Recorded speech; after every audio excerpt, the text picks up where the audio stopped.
What's up, good people? How you guys doing? Garrett here, Jamie also over here. Already people in the comments, already kind of wrapping this game up pretty easily. What a game from John.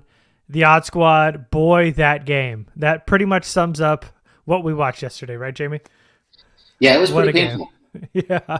It was pretty painful, but like we said last week, it's the preseason, and it's not about the result. It's about the process Yeah. and getting some of these guys at the bottom of the roster a chance to play and put something on tape and see if they can earn a spot. So it's kind of par for the course. Yeah.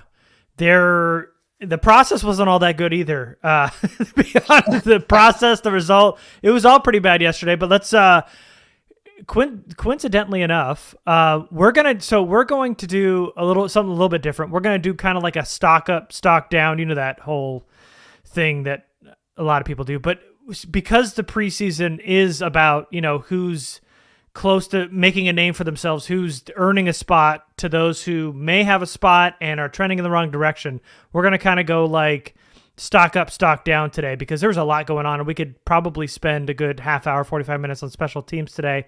And you know how much we don't love doing that. So we're going to stay away from all that. We'll definitely talk about it, but let's just go stock up, stock down, Jamie. We'll start with stock up being the positives who are kind of trending in the right direction, and then stock down those who are trending in the wrong direction. So let's talk about, first off, who's trending up for you after this game. Well, I'll start on offense. I think there are two guys in particular who are trending up, and they've kind of been trending up all offseason, and that's Michael Bandy and Joshua Palmer. That's two names, but yeah, okay, go ahead. Yeah, I said two. I know, but you're only supposed to do one, but that's fine. Okay. You can take them both.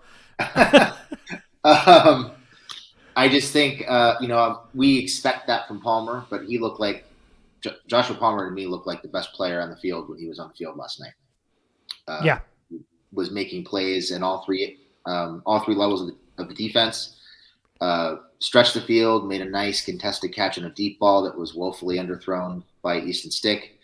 Caught a nice little out route and broke it upfield for a big gain, and then caught a screen pass that he took for a touchdown. So showing some yak ability, showing that contested catch ability that we knew he had, the ability to stretch the field, be a route runner. Those are all the boxes you want to check, and it seems like he's got that wide receiver 3 position on lock. They even said during the broadcast that Joshua Palmer is the quote-unquote number 1 receiver on that number 2 offense. Yep. So he seems like he's really locking down his spot, and that's good to see that kind of growth. I would say, we talked about it last week, seeing that kind of development from guys that have been on the roster for a year or more under this coaching staff is encouraging because we haven't seen that kind of thing really in terms of player development for the last 9 or 10 years for the most part. Yeah, you said something that I was actually going to allude to here. And so Joshua Palmer, the very first throw to him, his first target, was that overthrow from Easton Stick, sailed over his head, went for an interception on that first drive. But after that, Joshua Palmer caught all of his receptions. He made that excellent grab down the sideline. He was in coverage, was able to bring it down to the ground. Really, really good concentration on that catch. And then that touchdown on the screen pass where he showed that he can make guys miss and then he can just take off with it for the touchdown. And, I understand this is the preseason and you don't want to get too wrapped up in all that other stuff, but just like we talk about during our college wrap-ups and stuff when we do these draft profiles, especially with small school guys, you can't really talk about the competition because I know it's lower, but what you want to see is the guys being the best guy on the field. And yesterday, and quite honestly throughout the preseason, Joshua Palmer is proving to be the best player on the field when he's on the offense. When he's on the field, he's the best player on the field, and he showed it yesterday. He is absolutely the wide receiver 3. That whole Jalen Guyton, Joshua Palmer conversation is over and done with. Palmer's run away with the job ever since training camp opened. So he was absolutely excellent yesterday. And you love to see that kind of that takeoff and that yak ability like you were talking about, Jamie, because we know he can make those contested catches. He did it all last year when in the small sample size we got from him, making a ton of tough catches in traffic last year. But to be able to get the ball and put it in his hands and be able to take off with it like he did yesterday, that's obviously a nice added element to his game, which was good to see yesterday. And then you mentioned Michael Bandy. I mean, he is probably the best wide receiver not named Joshua Palmer out on the field right now. His route running is so crisp. He's really smoking these DBs. He's always open. He got a first down and a fourth down catch, and then, of course, he caught his second touchdown in 2 games now. So he's had a touchdown a game, and he might be a receiver now, which I know we'll probably get in this conversation, Jamie. Wide receiver that you might have to keep on the 53 and maybe sneak him down to the practice squad after that first wave of cuts goes on, that sneaky move that GMs do, because if Michael Bandy hits the waiver wire in that first big wave, I have no doubt in my mind that some other team's picking him up and the Chargers will not have a chance to reclaim him. So in my mind, at this point right now, Michael Bandy's making such a case when you see aforementioned Jalen Guyton being all but quiet throughout the preseason, that you might have to, he's making a case that you might have to just keep him on the 53 and then hope that you might sneak him down later on or sneak him after that first wave. But Michael Bandy has been absolutely excellent. The Bandy man, man. I am so excited about this kid. He's been just a real ray of sunshine so far in the first 2 games. Yeah, Bandy's been a lot of fun. And, you talk about him being open. He's not just open. He's open by 3, 4, 5 yards, it seems like, every time he gets open. And he's got soft hands, and he's got a little bit of wiggle. He's good in the open field. He can create yak, things that the team's been missing. So all these things to me point to he needs to make the roster. I don't know that they're going to have room for him unless they get really creative. But if you're talking about guys who are towards the back of the roster, who are scratching and clawing for their NFL lives for a roster spot, to me, Bandy is arguably among the last 5 or 6 guys who have a realistic shot at making the team. Bandy's probably the most deserving right now, based on what he's done the first 2 weeks and what he's done throughout camp. And now you're starting to see him get sprinkled in on special teams, which suggests that they're trying to figure out how to extract more value from him and find a way to keep him on the roster, which is encouraging. I just think because of I don't know how else to say it, because the dumbass way they're going to manage their quarterbacks in the running game, and probably the tight ends and carry a fullback too, they're going to have a hard time having room for him unless they want to make themselves thin somewhere on defense, which I don't think they want to do. No, that's eventually. I think we'll probably get to this eventually, but Jamie, right before we move on to stock down here, people love in your room. Who's your interior designer? That would be my lovely wife, Stephanie. We just finished a very long and expensive remodel, and she definitely went the distance decorating the house. It turned out great. She deserves praise. I know this is not a home decorating show, but I love that background with the plant and everything in there, adding a little green. It's perfect. We love it. And that's actually, I think, if I'm not mistaken, one of our new Patreon members over on Discord. It's good to see you here in the YouTube. And so let's so those are obviously 2 stock up. Joshua Palmer, Michael Bandy, 2 big standouts from yesterday. Just to get it over with, Jamie, I think the biggest stock down is the special teams. Giving up a punt return touchdown, a kick return touchdown, lots of missed tackles. Nobody seemed to be able to contain. There were lots of wide open lanes. Nobody really seemed like they knew where they needed to be. It was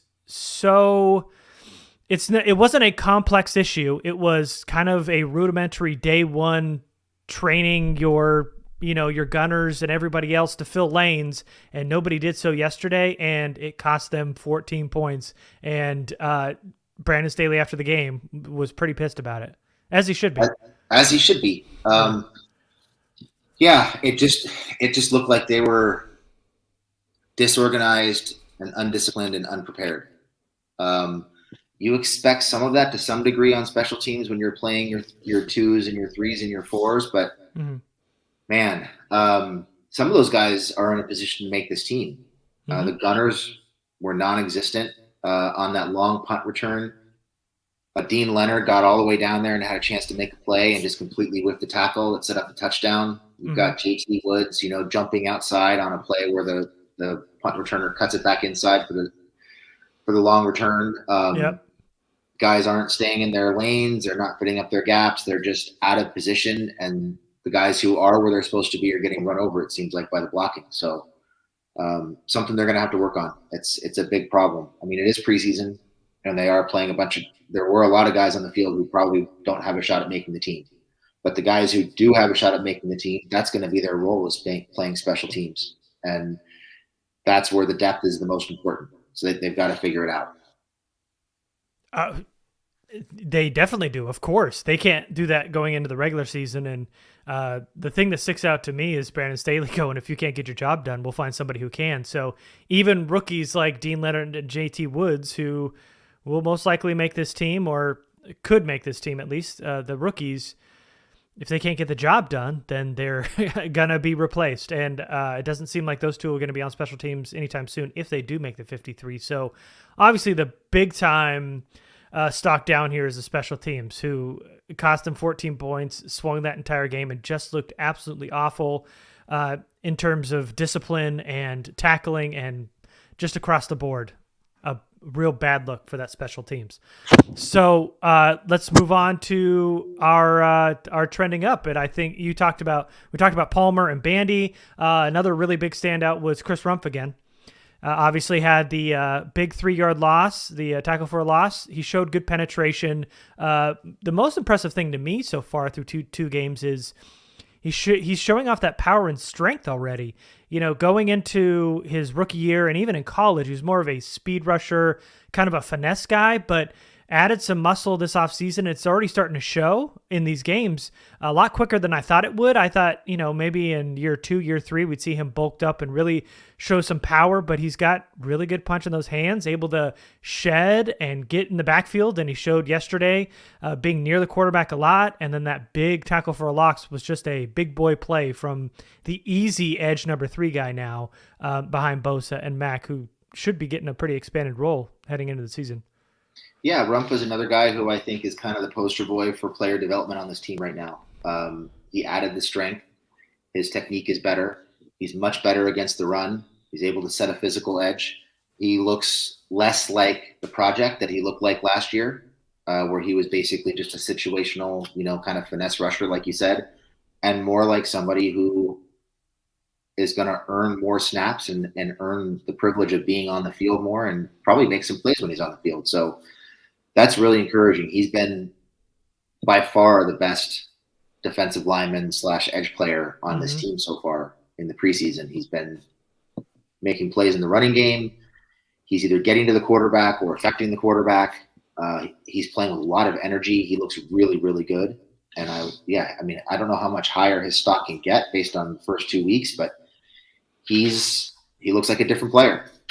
And again, very encouraging to see that kind of player development from guys who were on the team last year. See how they take that step forward, adding the strength, adding the technique, and becoming a more well-rounded player. Yeah. And I know there's a lot of comments talking about guys who you liked and didn't like, and I'm sure we're going to get to all of them. And if we don't, we'll definitely come back to the comments and talk about them. So, Jamie, time to go stock down. Who kind of stunk it up yesterday? I would say Storm Norton was pretty bad yesterday. Okay. I thought he struggled pretty badly. I counted at least 2 pressures in his limited time on the field. Seemed like he was chasing guys pretty consistently around the edge. Just couldn't get his hands on people. I think he had 1 holding penalty at one point in the game. He just doesn't look very good on the field right now. He doesn't look like somebody who should be winning that right tackle competition. Mm-hmm. And I think Pipkins might be starting to pull away a little bit based on the way those two played last night. Yeah. Trey Pipkins got the start in week 1, was steady. Storm Norton came in and was kind of up and down, and then yesterday they swapped him, and it just seemed like Storm Norton just is behind Trey Pipkins at this point. Trey Pipkins definitely more consistent, while not earth-shattering, probably the more consistent right tackle at this point, and probably looking to separate himself, as that starting right tackle week 1. Storm Norton, a guy that kind of was up and down. I think there were some other offensive linemen that might be trending in a different direction too, but Storm Norton was another guy who didn't have a great game yesterday, and it seems like Trey Pipkins is going to be the starting right tackle with the way he's played for those first 2 games. All right, so somebody mentioned it. I was going to mention it, so we can just get to it. JT Woods here. Or sorry, not JT. I'm sorry. Jasir Taylor is who I wanted to talk about for trending up. Um, a guy, I thought he had a beautiful tackle, real low on a blitz off the slot in the run game. It seems like each game now with Jasir Taylor, he's made one kind of wow play that you look at and you go, man, with that athleticism and the way he's able to read and diagnose right now, it just seems to me through 2 preseason games that the game is not too fast for him. It's actually pretty slow when he's able to really play really, really fast right now. And so I'm really excited about how he's playing so far. And as a rookie, you love to see that the game's kind of slowing down for him. So I thought Jasir Taylor was a guy who had some splash plays yesterday, and I think he's trending up for the first 2 weeks. Yeah, I think that's a good one. He had a nice tackle in the run game, tackle for loss in the run game last night. He's been generally around the ball. I think he might have had a pass breakup early in the game, combined with Michael Davis on a pass breakup. So he's flashing quite a bit, and I think that his ability to diagnose, read his keys, diagnose, and get to where the ball is going to be is what's ultimately going to win out for him. Because right now, Dean Leonard is struggling on special teams. He's struggling, I think, in coverage quite a bit. And I think Taylor is a guy who just seems to fit in. He seems to understand his role, and he knows where he's supposed to be, knows how to get to the football, and he's playing really well. So I would say the fact that he's diagnosing as quickly as he is and playing as fast as he is really encouraging, and it's something that is probably going to give him a leg up right now on that 5th cornerback role. Mm-hmm. Yeah, he's been impressive in spurts for sure. All right, Jamie, stock down. Stock down. I'm going to go. This is a tough one because I think people might have had some unrealistic expectations for him, but I'm going to go with JT Woods. Mm-hmm. And I almost don't want to go there because I think he is basically the player that we thought he would be when they drafted him for the most part. He did make one splashy play on the football last week, and he had a chance to have one this week, and he didn't quite get there. But he's struggling with the tackling, something that we knew was going to be the case when they drafted him. He has a willingness to hit people. He made a couple of run stops early in the game last night, and then the tackling went straight downhill, and he really struggled with the tackling and with his angles on special teams in particular. Didn't really see any huge blown coverages from him. He did have an opportunity to have an interception on a seam route, I think in the second half last night. Had a perfect break on the ball, had an opportunity to get it, and he just hesitated at the last second and looked like he kind of played the man instead of playing the football. But this is a kid who I think the team was really hoping would be in a position to be on the field a lot with the first team defense and sub packages so that they could unlock Derwin James. And I don't think he's there yet, and it might be a while before he is. And I think we just need to be patient with him. And that's why I was hesitant to say stock down with him. But with Woods, he's a guy they drafted traits. They didn't draft a football player. They drafted traits. They drafted speed. They drafted range. They drafted ball skills. And I think they drafted interceptions, which are volatile and not consistent from year to year. And I just think they might have overvalued some of those turnovers in college based on how they went down. Mm-hmm. And I think from a fan perspective, there are a lot of people who are looking at the stat sheet. They're watching the highlight reels. They're seeing the interceptions. Well, he had 9 interceptions in college. He's a stud. He's going to be a stud right away. And that's not really who he was in college. It's going to take time to get there. But he has a lot to work on. He's got to get stronger. The tackling has to get better from a technique standpoint. Mm-hmm. And I think right now, we talked about the game kind of slowing down for Jasir Taylor. Mm-hmm.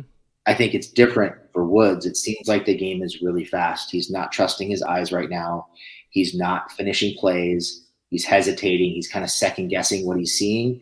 And that's natural for a rookie. You expect that from rookies, especially coming from the Big 12 where there isn't a lot of defense and he probably wasn't very well coached. He is an athlete with some good traits who they're trying to turn into a football player. And I just think it's going to take time to get there. Yeah, they had, and especially the way they talked about how they were going to roll him out year one after they drafted him. Everybody was like, oh man, he's going to be starting free safety. Nasir Adderley's going to be able to come down. He's going to be in a lot of nickel packages and playing that deep end. And yeah, I agree with you, Jamie. We talked about it during the draft. I think this was something to be expected. This was definitely trait that we had kind of hit on early on in that draft process. Just the tackling was always bad, and the interceptions came in bunches, and it wasn't consistent throughout his college career. So, even we mentioned last week that, you expect missed tackles. I mean, this is the preseason. They haven't played football in 6-7 months and be able to tackle anybody. So you expect them to be cold and miss these tackles. But what you don't expect is for it to get worse game by game. And I think with JT Woods, he wasn't very good in game one. And I think while early, I agree with Jamie that he made some good tackles early on. I just think it just fell off after the second quarter.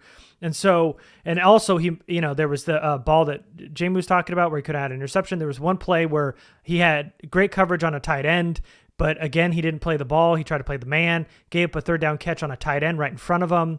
Could have made a play and broke up that pass, but instead went after the man and tackled him as soon as he caught it. So, it just seems like it's a little fast for him right now. And yeah, I mean, I agree. It's something that we all expected to happen early on, and the interception that ended up getting negated because of the penalty was nice to see. But I think right now, I don't know you can trust JT Woods on the field right now in an NFL game. I think he's got to clean up this tackling and fast if they're going to want to implement him the way they talk about how they want to implement him after they drafted him. So I think really this first year, we talked about it in the draft process that he was going to be a guy that's going to take a year or two to really develop before he really hits the field and hits the ground running. And the staff didn't think so. But I mean, right now it looks like in the preseason that they're not going to be able to really play him a lot much except in a few nickel packages. But as a guy on the back end with the tackling problems that he has, I just don't know you can play him as a center fielder. I know he's a track star.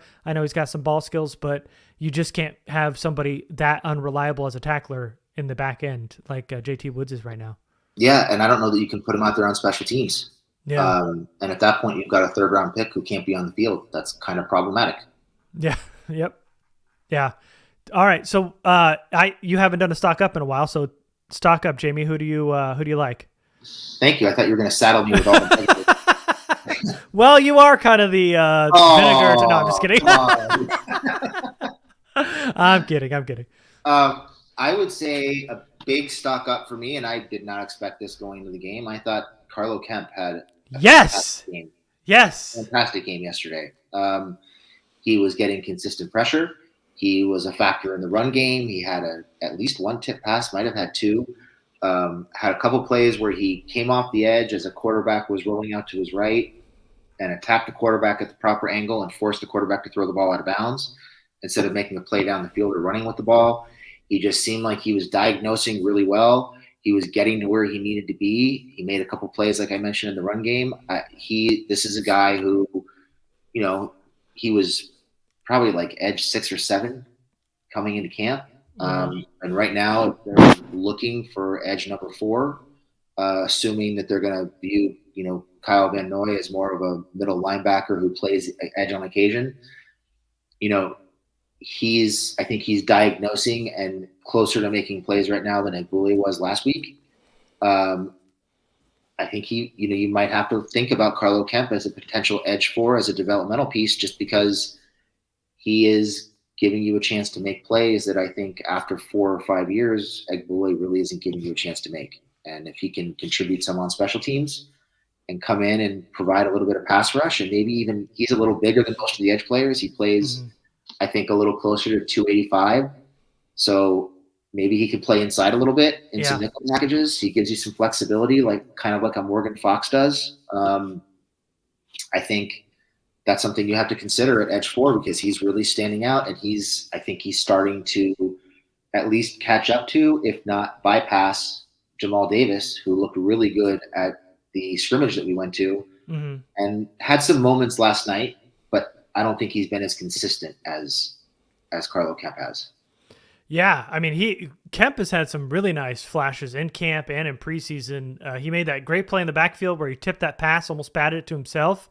Also had a really nice chase down for a tackle for no gain on a run play towards the end of that game.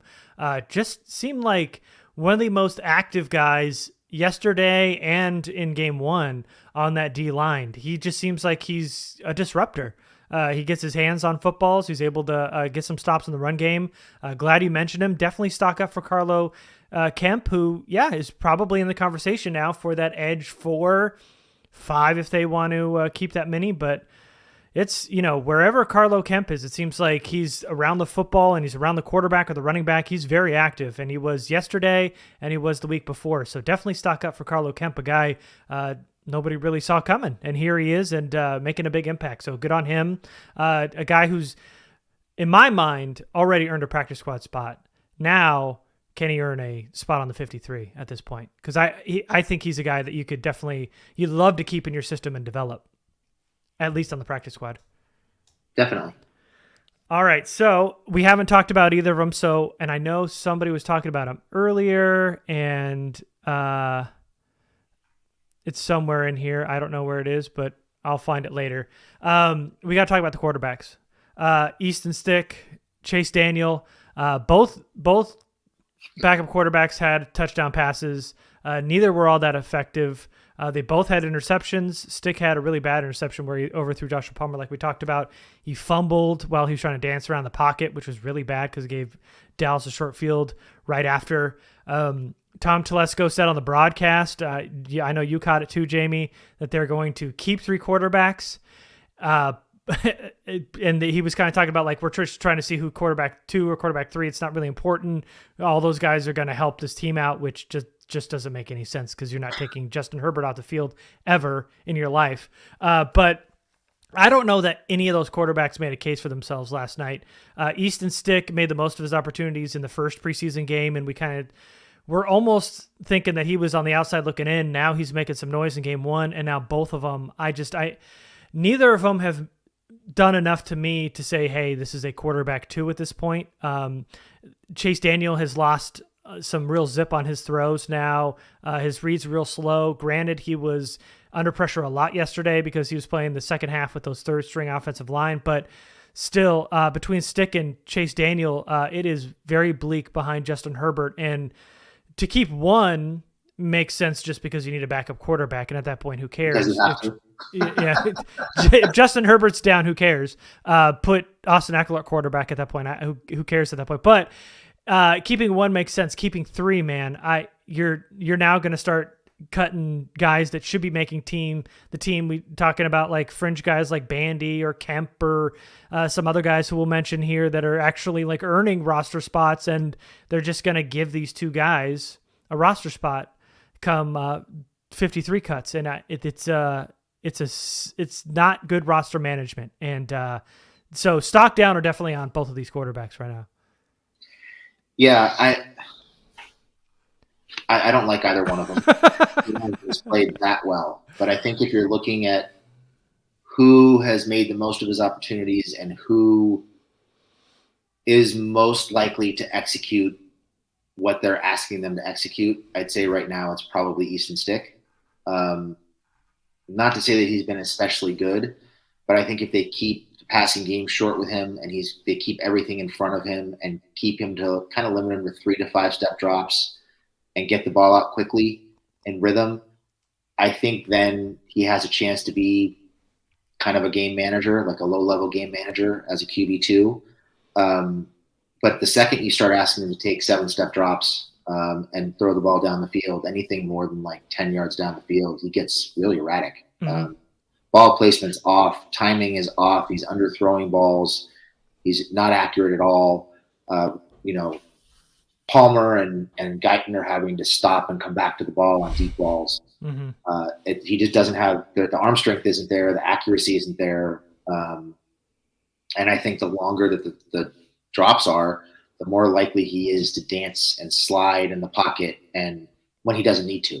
I think in those 3 to 5 step drops, he's a little bit more comfortable, and you can see him kind of have a better feel for the pocket than Chase Daniel, and he's sliding and climbing and making use of the pocket when it's there.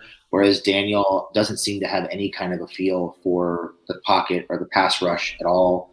And the arm strength just isn't there. And I don't know what you can expect him to execute on a regular basis if he has to play. So, it's kind of 6 of one, half dozen of the other. Kind of like, I kind of feel the same way in a lot of ways about the right tackle job right now. I think Pickens is a little bit further ahead of Morton, but as far as the quarterbacks go, I don't think there's anything that's really distinguishing one from the other at this point. Stick is a good athlete; he can run. Daniel showed last week that he can run too. He just waits too long to break contain to get out of the pocket. So Yeah. neither one of them are very exciting. If they're committed to keeping Stick, then I would say just keep Stick and cut Daniel. But like you said, Telesco said yesterday they're going to keep all three, and they're just trying to figure out who's going to be active on game days. And they, when they did their players to watch for the offense last night, they went so far as to say that they thought Pipkins, Kelly, and Stick were all, quote, going to make a big impact on this team after the preseason, which is not really something I wanted to hear. Yeah, I don't really believe it, but yeah. I mean, Kelly and Pipkins are going to play a lot because they have to. But as far as the quarterbacks go, if they ever take Herbert off the field for Stick, there's a real problem. Giant. In the comments, they say keep Stick. He can run more plays, same as Herbert can, just nowhere near the same level. Agreed. If Herbo goes down, we're messed anyway, which is the truth. What do you think about this? Do you think from Jersel, do you think it's Telesco or Staley that's pushing for three quarterbacks? Because, I mean, quite honestly, both of them said the same thing in different times. So do you think it's Staley? Do you think it's Telesco? Or do you think it's kind of a mutual decision? It seems like it's mutual at this point. Yeah. I mean, unless they're telling Staley what they want him to say, or he's saying it because he feels obligated to say it. It seems like it's mutual. Yeah, I mean, neither were really pushed when answering the same question and saying the exact same thing, because we heard Staley say this a week and a half ago about keeping Stick and Daniel. Neither were prompted and said, hey, are you going to keep all three? No, Staley went out of his way and said they're important to this. All three of them are important to this offense. And then yesterday, Telesco says it just on a whim that they're going to be keeping these three guys, and it doesn't matter if they're QB2 or QB3 at this point. But so it's not like anybody was directly asked. They both gave basically the same answer. So in my mind, I think it's mutual. Yeah, I'm not sure anybody's forcing anything on anyone, at least not at the quarterback position. But let's just hope they have a change of heart very soon. Let's hope so. Yeah. All right, I'll go stock up since we last time. I want to talk about Joe Gaziano, another interior guy who had a good day. He was really good in the run game, had a sack, 2 QB hits. He was very disruptive, and Gaziano going into the preseason was kind of one of those bottom depth chart guys that were kind of on the bubble a little bit, but he's really working his way onto the 53 right now. You just have to love, and I loved it last season, and he's doing it in the preseason. You got to love the grind, the energy, the tenacity from one of these bottom interior guys, just making things work, being disruptive, being active, and making plays. And Joe Gaziano is one of those guys. He's done it in camp, and now he's doing it in the preseason. He's doing it a little bit in last season. So just kind of picking off where he went off, and might be one of those guys that Telesco and Staley are going to have to keep at the end of that interior defensive line depth chart there. Yeah, I like that one. I thought Gaziano played really well last night, and you mentioned it. I've used this word to describe him all through the offseason, is the energy. Yeah. He's a guy who brings a lot of effort, a lot of energy. You said tenacity. They all work.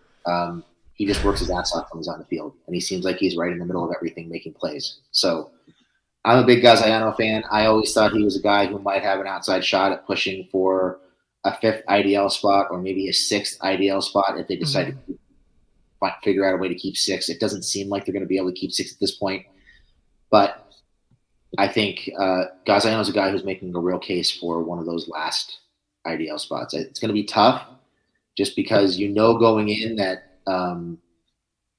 Johnson, Sebastian Joseph Day, and Ogbania are going to make the team just because Ogbania just got drafted and they just signed those other 2 to contracts. Yep. And then you basically got Fehoko, Gaziano, Covington, and Tillery all competing for 2 spots. Fox. And what's that? Morgan Fox. You got Fox. Yeah. So 5 guys competing for 2 spots. It's going to be tight. It's going to be tough to grab those spots. But I think as we're seeing just how guys are playing, it doesn't seem like Covington's playing that well. It seems like he's kind of slipping back in that competition a little bit. I saw somebody mention Morgan Fox. We'll be talking about him in a second. But he's playing extremely well, both against the run and as a pass rusher.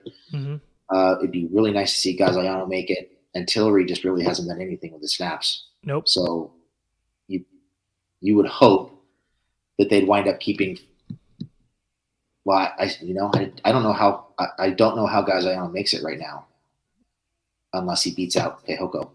Yeah, especially if they're keeping 4 running backs, 3 quarterbacks, and all that mess. So yeah, it starts to not add up when you think about some of these guys that have earned roster spots like a Gaziano and a Bandy and all these other guys. It's I hope they have a change of heart. I really do. But what do you think about this from Ian, that you decrease the competition when 2 quarterbacks know they're not leaving? I mean, what are they fighting over at this point? No, I mean, it's a fair point. I think one of the things that makes the preseason exciting, and especially this year for the Chargers, is that opportunity to compete for spots, having actual depth and guys having to actually earn their spots. And right now they're just handing spots to Easton and Chase. Nobody's really earning anything. So yeah. I think that's a fair point. I do too. I think it's a really good point. I mean, what are they competing over if there's no competition? And all Staley was talking about was competition. Competition this offseason, earning your spots, guys having to work for it. And when you're just handing the backup quarterback spot 2 and 3 to 2 guys who really aren't proven that they really earned it yet, then what are you saying to the rest of the team, and what kind of competition are you giving? I mean, what kind of message are you sending to the quarterbacks and to your locker room when you're telling them that those guys are given a spot and they're being handed these backup quarterback spots?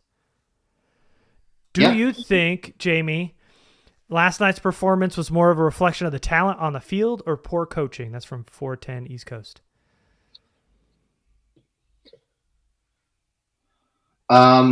I think so. My understanding is the joint practices they had last week were almost entirely focused on the starters. So those backup players were fresh, but they didn't get a whole lot of reps during the week. So maybe they weren't as prepared as they were the previous week when they're getting more regular reps during team drills. I think part of it's talent. There are a lot of guys on that team, or a lot of guys on the field who just aren't going to make the team. And maybe part of it was just not being as prepared as they normally would be because they didn't get the regular snaps during the week. Mm. Yeah. I think I'm sure that's part of it, but I think a lot of it is part of having a lot of these young guys playing special teams. I mean, they had no real veterans. They had all those rookies and UDFAs in there. And just we didn't talk about it during special teams, but at least something to keep an eye on. I mean, last year I was surprised. I can't remember about you, Jamie, but Darius Swinton, last year's special teams coach, got a real quick hook.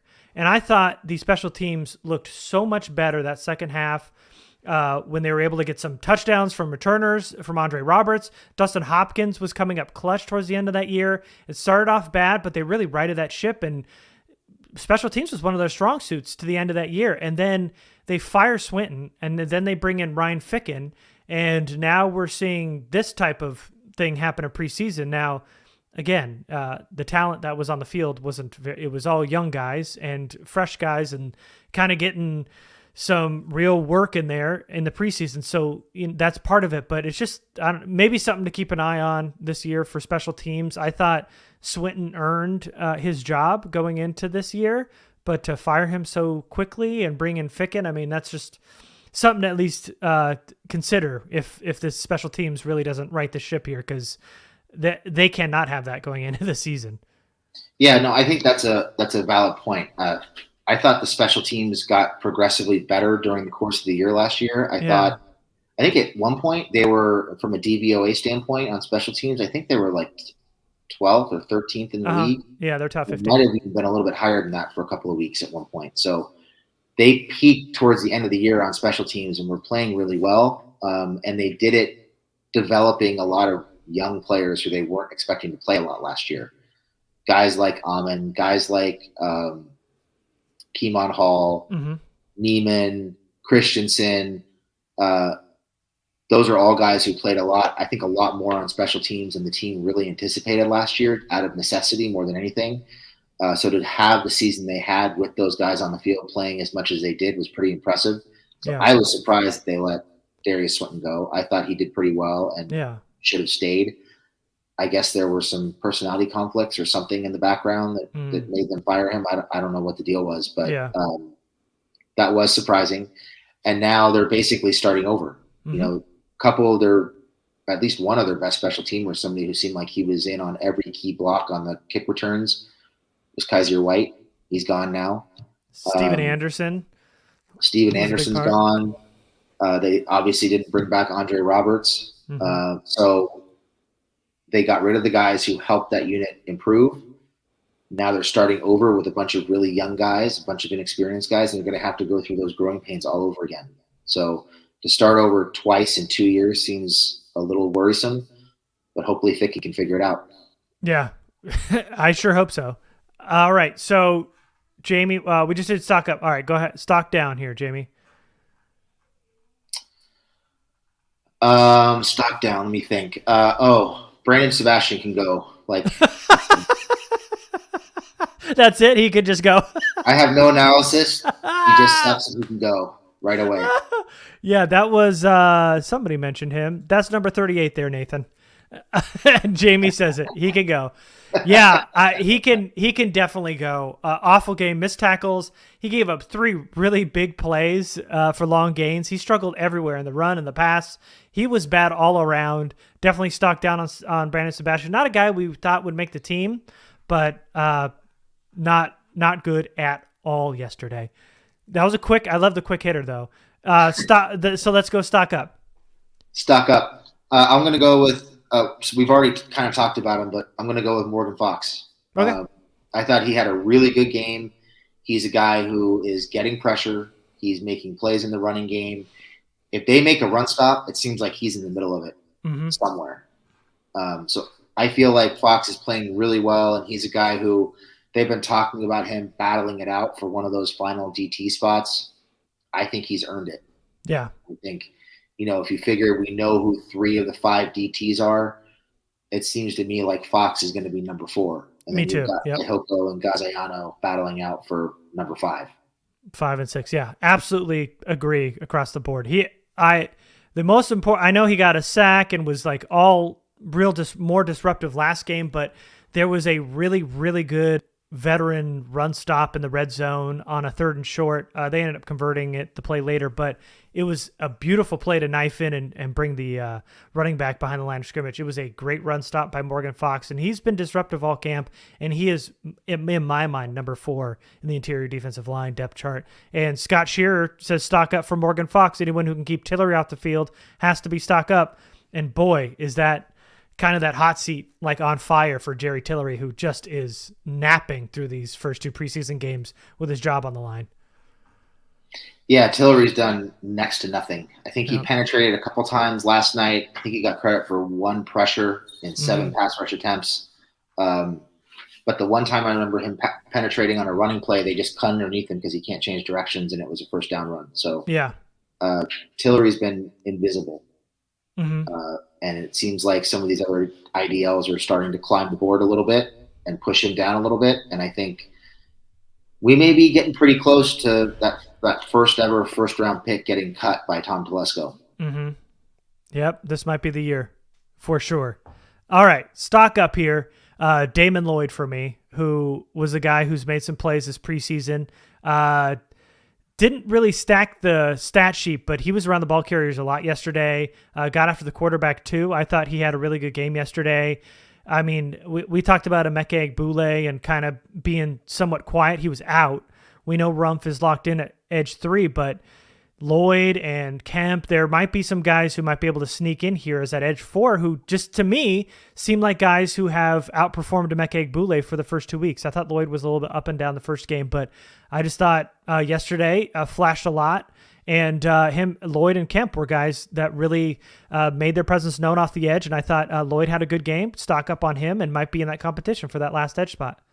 Well, I think if Lloyd's going to make the team, it's going to be as an inside linebacker, not as an edge player, because he's mostly playing inside linebacker. Mm-hmm. But, yeah, I mean, you look at the linebacker group, there's plenty of room for movement. I didn't think any of the inside linebackers who are expected to make the team really stood out in any great way last night. Didn't really see much from Nick Neiman. Really nothing from Christensen. Even Reeder, I think Ahman had a couple of run stops. He looked He pretty did. good. Mm-hmm. But yeah, you'd like to think that there's a chance for a guy like Lloyd, who's always around the ball and can make plays and has the ability to blitz to make the team. I think he's probably, if you're talking overall stock up, stock down, I think his stock is probably up from where it was when camp started, just as a guy who was, the Mm-hmm. seventh or eighth linebacker on the roster, and now maybe he's somewhere in that 5 to 7 range, trying to earn a spot. Yeah. A guy who's versatile enough, saw him obviously rush off the edge last night, play some inside linebacker, guy that might be able to fill a couple spots, but a guy I think stock up, not a guy that I really was looking for going into the preseason, but I think flashed a lot yesterday. Okay, stock down for me is all these running backs that played yesterday, like all of them. None of them separated themselves as more than just guys. Granted, Spiller got hurt, but even the first 2 runs he had weren't very good either. Joshua Kelly, Larry Roundtree, Letty Brown, Kevin Marks Jr., they all just stunk. Kelly had a really bad drop over the middle in the second quarter. They designed a pass play for Roundtree in the red zone for a reason that's beyond me. Each running back had a drop last night other than Letty Brown. All 5 of them didn't average over 3 yards a carry yesterday. And I think Spiller flashed in game 1, obviously, but and it doesn't seem to be serious, that injury that he had, according to Staley. But has any of these guys earned a roster spot at this point? Has anybody earned any of it? I mean, I know Kelly has flashed in camp, but when he's hit the field, has he been any good? I think if you're keeping, and we heard them talk about keeping all 4 of these guys, Eckler, Spiller, Kelly, and Roundtree, I mean, that's just not smart roster management. You got to kick either Roundtree or Kelly to the practice squad at that point. If you have to absolutely keep both guys, I don't know why you have to, but if you have to, and you want to keep them in-house, you kick one of them to the practice squad. But keeping 4 running backs on your 53 is not smart practice at this point, and neither of them have really earned it. So I just think it's way stocked down on these running backs right now, not including Spiller, who obviously was hurt. Yeah, I mean, I think Kelly, if you're looking for player development, I think at times Kelly has looked better this preseason than he has at any point as a Charger. He's had some decent runs. That bar's on the ground. I agree with you, but Kelly's, yes. I'm not saying that like he's blowing me away, but Yeah. if you're looking for somebody who has shown some improvement and is earning a spot, he's the only one that you can point to and say he's earned something based on the way he's playing in the preseason. I think he's been better. Is he blowing my socks off? Is he somebody who I'm looking at and saying, oh, he's going to be a game breaker, he's going to make huge plays? No, he's not somebody who's going to make people miss. He tends to go down more often than not at first contact. The hands are a little questionable. We still haven't really seen the pass protection from him to see if he's improved there. But he is better than he was last year. So yes. I think he's the only guy who's earning time. Everybody else, I mean, Spiller's going to make the team because he was just a 4th-round pick. Roundtree has done nothing. Marks and Brown have been invisible. Awesome. Yeah, they've been so terrible. Bad. And to sit through that game and hear them, a running back comes in the game. Well, Brandon Staley really thinks that put in useless backup running backs is going to be the one to break out and win this running back 3 spot because he's going to make a big play. I mean, come on. What are we selling here? It's preseason. They got to say something. But they kept saying the same thing about every running back that came in the game. It was just a little frustrating. Yeah. But, I mean, I know there were some people who were excited about about Letty Brown. Me. He looks pretty. Me being one of them. You were one of them. I'm one of them. I just haven't seen anything that makes me excited about him. He looks pretty linear to me. He's not making people miss. Running headfirst into the pile, not a whole lot of vision. Nothing there, really. No. And Marks looks like his body's shot. He looks pretty slow and sluggish to me. So I think they're going to wind up breaking camp with, Eckler, Spiller, Kelly, and Roundtree. I think we should probably, just based on what we're seeing in the preseason, probably prepare ourselves for Kelly being RB2 when they break camp. We might wind up seeing some of Spiller being more of a fourth down closer, goal line type back early on as he builds some confidence and earns more time. But I think they seem committed to rewarding Joshua Kelly with that RB2 spot out of camp, just based on how he's being used in practices, how he's being used in games. And I think they want to reward him for, shedding some bad weight, putting on some muscle, and showing some improvement.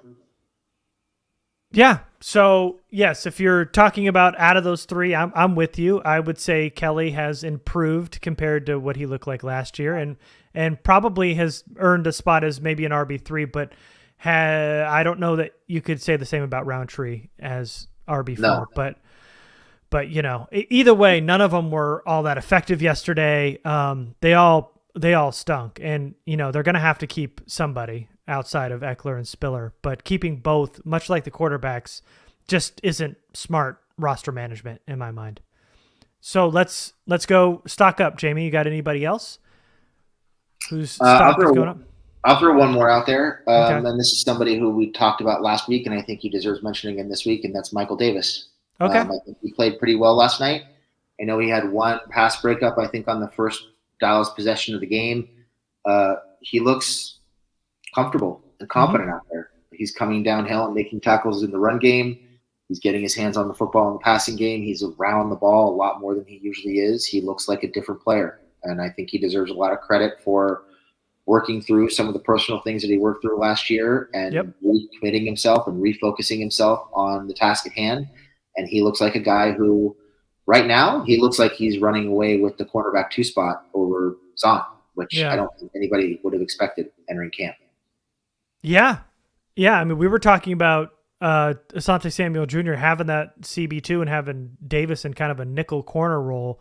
And now Michael Davis is starting to come away with that CB2. And again, a big pass breakup. You talked about it with Jasir Taylor to break up on a pass. I think it was on a third down, if I'm not mistaken. But it was a great play on the ball. He did it in week 1 of the preseason. So a guy who's really, really flashing with the time he's given playing this preseason, and a guy who's obviously starting to earn that starting role and more playing time at the very least. And Brandon Staley has said that they're definitely in a heated competition right now for CB2. So yeah, stuck up on Michael Davis, deserves some credit. And we have a question from LDE Bruin. Any chance the Chargers pick up a surplus running back from somewhere like the Dolphins or Browns, somebody who might be cut? Would you be up for getting a discarded running back and replacing Kelly? Or if they can find an upgrade. Yeah. You always want to look for that upgrade, see if you can improve your current stash. I don't know if they'll be looking for that, but I'd be open to it if something. Yeah, I'm not sure that they're going to be looking for extra running back, but I will tell you, I would say that tight end's a spot they will be looking at very, very closely. Those two, Camp Moyer, Crow and Hoke, those K tight ends, they are just absolutely brutal. They are quiet. They don't make any noise in the preseason. They're just whatever is blockers. They don't seem like they can catch much at all or even move all that much. They are just like stiff little tree people that can block at the line of scrimmage but not get open at all, can't separate, the hands or whatever. And we see Trey McKitties, who's been injured, Donald Parham, who's really been injury prone. Gerald Everett hasn't had a clean career either with an injury history. So, I mean, to be honest, it just seems like they're going to need some insurance there, and none of those tight ends in my mind are separating themselves to be a tight end 4 in there. Yeah, I think they're going to have to carry 4 tight ends. I don't know that you can count on Parham. I don't know that you can count on McKitty. And you mentioned it. Nobody's been able to count on Everett so far for an extended period of time. So they're going to have to carry 4 tight ends. It would not surprise me if they look for one on the waiver wire. You would hope that they'd also maybe be looking at right tackle. Yeah. Depending on how Storm Norton finishes the preseason, you would hope that they're maybe looking to upgrade there. But, yeah, I doubt they're going to be looking at running back. Yeah, they're both Roundtree and Kelly were those guys that they drafted, and I think they're more willing to keep their guys than to go out and get somebody else. Rye Guy TV, do you guys know why DeAndre Carter isn't returning anything in preseason? because he's the starter, right, Jamie? And they're just trying to get some work for the guy behind him. Yeah, their philosophy is to play the guys who need the snaps, and they know Carter is going to be returning kicks during the season. And right now, they're just trying to figure out who's going to back him up and how to get additional value out of other guys towards the back of the roster. Okay. I don't remember who went. You want to give me a stock down? Do you have anybody? I think I've got a couple more. A couple more stock downs. Yeah. Trying to think. I'll give you one. Okay. Ryan Hunter, who I don't know that his stock was. I don't know where it was at, but it's much like Brandon Sebastian. He can go. He got beat so much in the scrimmage with Dallas. He had a sack, multiple pressures, had a holding penalty on a really nice third down pass from stick to Jason Moore, one of the few Jason Moore passes he caught that got negated by the penalty. And he's just been absolutely brutal in practice, in training camp, and now in the games. Stock way down for Ryan Hunter, and a guy who could be part of the, if he doesn't go now in these round of cuts, will definitely be there. Will be gone next time because he's brutal. Tell us what you really think. I thought he's brutal, man. He sucks. And granted, I mean, he wasn't going to make the roster, but just a guy that doesn't need to see the field. I mean, if they have to have just a guy to fill in for the third preseason game, so be it. But not a guy that's making the 53, and just a guy who's just terrible to watch on the offensive line. I think if you're comparing this week to last week, one stock down that I would throw out there is Braden Fehoko. Oh, okay. I thought you were going to go another direction, but I'll say him after this. Go ahead. No, I've got another one too that just. Okay. I mean, I think you might have it too, but to me, Fehoko seemed like he was all over the place last week. He was very involved in the run defense. I think he had a couple pressures. He was very active. Another one of those guys who was providing a lot of energy and tenacity up front. And he just seemed kind of invisible. I think he might have been involved in one run stop this week. I didn't see any pressures from him. He was getting double teamed quite a bit, getting pushed off the line. He just didn't seem like he had that same energy that he had last week. So Fehoko is a guy who I think from last week to this week anyway is a stock down. Yeah, definitely. I mean, he flashed a lot in week one. Kind of went quiet in week two. I get that. That's a good one. You're welcome, LDE Bruin. Appreciate you, Rye Guy TV. Thank you so much. And then just to get these dates off, so Scott Shearer, when are the cut dates? The next round of cuts, which is down to from 85 to 80, is going to be on Tuesday. The 23rd? Yep. It's going to be on Tuesday. And then the final 53 is that following Tuesday, which is the 30th, if I'm doing math right. Down to 53 will be the August 30th. So those are those dates. And then, so stock down. The one I thought you were going to say was Joe Reed. Yep, that's the other one. Yeah, not going in the right direction. He fell down on that kick return. He missed his only target on a fourth down pass. It was a tough catch in coverage and kind of a late throw but still no real positives from Joe Reed on Saturday, and flashed and kind of made some noise in week one. So a guy who went quiet in this week too and stock down is definitely on Joe Reed this week. Yeah, kind of like we talked about last week, just kind of giving our buddy Craig a little bit of crap. Reed got his hopes up one week and then he crushed him this week. Yeah. He's tooting his own horn about Joshua Palmer, very quiet about Joe Reed this week and how his stock is down.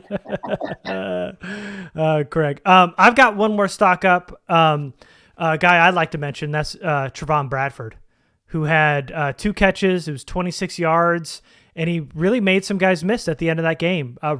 Showed really good contact balance, had some wiggle to get those extra yards, and in my mind, he's on his way to the practice squad. We talked about some other guys that are kind of like Carlo Kemp already made the practice squad. Can he make the 53? Trevon Bradford not going to make the 53 with Bandy showing out like he is, but a guy that I think has earned his way onto the practice squad so far, especially if he can make some more plays next week in the third preseason game. But I thought really good contact balance, able to get some extra yards, and showed some yak ability yesterday. Yeah, I agree. I like Bradford coming out, and I think it was good to see him make some plays, make some people miss, and show that yak ability last night. So definitely agree. Yeah. Okay. I'm good. Do you have any other? I think we literally talked about everybody on I think so. I'm just trying to. Yeah. We talked about Dean Leonard. We did. We talked about Dean Leonard. Yeah, we're good. Oh, what about this? Right guy, Jason Moore, obvious stock down. I think your stock has to be up before it can go down, right? If it's just down all the time, then it's just there. Oh, yeah. He's pretty bad last night. He was. He threw 3 straight plays to Jason Moore. Who drew that up? Why? You have a certain 3-down package for Jason Moore? Get out of here. Yeah, obvious stock down for Jason Moore. That's right. Scott Shearer, thank you for the kind words. Evan, change the name to Bolt Daddies. Not doing that.